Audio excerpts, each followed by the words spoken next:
চন্দ্রমল্লিকা ফুলকে আমরা যদি শরতের রানী বলে থাকি, তাহলে ডালিয়া ফুলকে শীতের রাজা বলবো না কেন? শীতকালীন মৌসুমী ফুলের মধ্যে ডালিয়া হলো সর্ববৃহৎ, আকার ও আকর্ষণীয় রঙে ভরা। সে এক কালার হোক বাই কালারেরই হোক, অপরূপ লাবণ্য বর্ণের প্রাচুর্যে ভরা এই ফুল।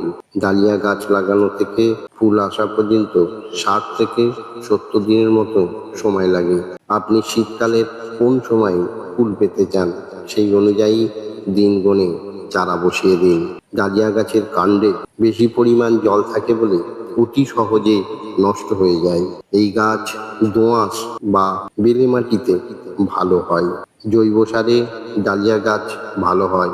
আপনি যদি সঠিক কালার বেশি পেতে চান এবং টেকসই আলাদা আলাদা করে নাম ধরে গাছ নিতে চান, তাহলে আপনি চলে আসুন হাওড়া জেলার বাগনান থানার বৈদ্যনাথপুর গ্রামে, যে গ্রামে আপনাকে ডালিয়া চন্দ্রমল্লিকায় মন ভরিয়ে দেবে। এই গ্রামের 95% মানুষ চন্দ্রমল্লিকা ও ডালিয়া চাষের উপর নির্ভর, এবং এই গ্রামের মেয়েরা খুবই পারদর্শী। এই গ্রামের দেশ এবং বিদেশ থেকে লোক আসেন, যেটা আমাদের গর্ব।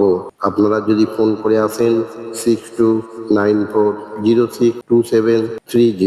আপনারা সবাই ভালো থাকুন, সুস্থ থাকুন। নমস্কার।